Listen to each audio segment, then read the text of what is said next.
after years, hoping to connect with our roots and reunite with family. Except the experience wasn't how we expected. We hoped for a heartfelt connection to our homeland, but instead we felt fear, worry, and sadness. The way we were treated, guns pointed at us, going through several checkpoints, the sound of Israeli tanks constantly near, being denied entry into Jerusalem for being Palestinian, when all we wanted to do was pray in Al-Aqsa Mosque. We felt the weight of oppression weighing down on us, and it occurred to us that the things we were experiencing for a couple of weeks was something the people of Palestine experience in their everyday lives. It was so hard to believe. A place which was once a land of freedom, hope, and opportunity was now a place of constant oppression. This brought us to a realization that what we were experiencing was only a fraction of what the people in Gaza endure every single day. They're living in a modern-day concentration camp. The cries for medical aid, the cries for shelter, the cries for water, the cries for food, the cries for help, and the silence of the world. Children have been killed, severely injured, exposed to violence and scarcity of food and water, following countless days of airstrikes. Life in Gaza is terror. I can't understand how children with such small bodies can bear these huge missiles. I can't understand how nobody does anything to help them. The people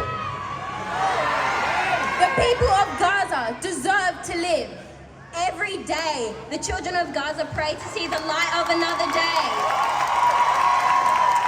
The siege of Gaza needs to be lifted, and the occupation of Palestine must end today.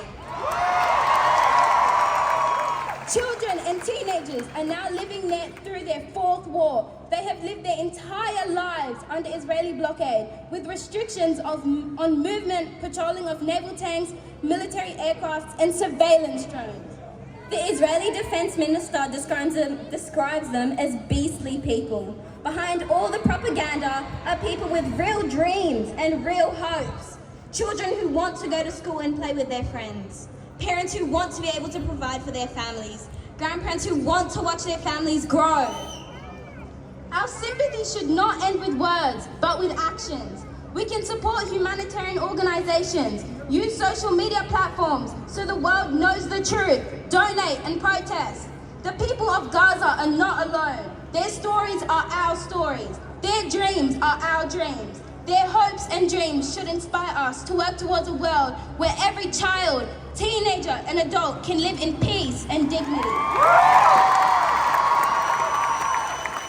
Stop the bombing! Stop the oppression! They say the old will die and the young will forget, but that's not what they're gonna get.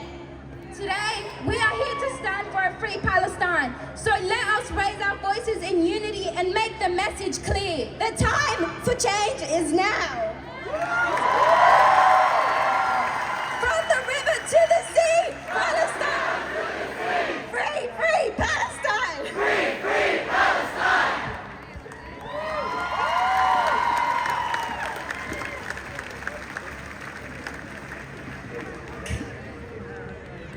Free, free Palestine! Free, free Palestine!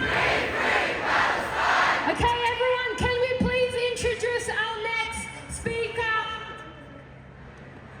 Free, free Palestine! Free, free Palestine! Can we please introduce our next speaker, Michelle Burkon from Jews Against the Occupation. Welcome, Michelle.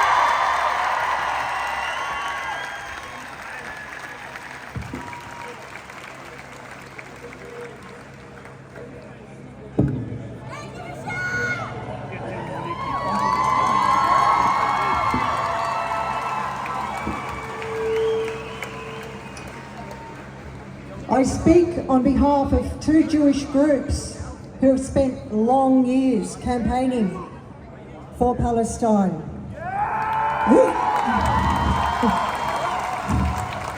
We defy Israel's claims on our Jewish identity and exploitation of our history. We stand in solidarity with our Palestinian sisters and brothers demanding freedom and justice in Palestine. The media media is debating who dropped this bomb, who fired that rocket. It doesn't matter. What matters is that people were killed in what they had every right to believe was a sanctuary. What matters is that people throughout Gaza are being killed in their thousands and traumatized in their tens of thousands. Even in the horrendous conditions of their lives, the people of Gaza have a right to sanctuary in their own homes. And we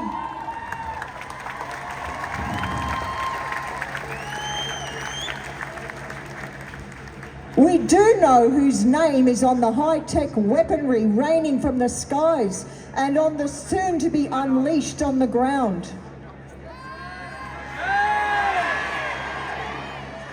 I will never condone the violation of any human being's inalienable right to a secure life and a dignified death, but we must be clear. The root cause of the conflagration of violence and misery engulfing everyone between the river and the sea is Israel's sustained and illegal occupation of Palestinian land.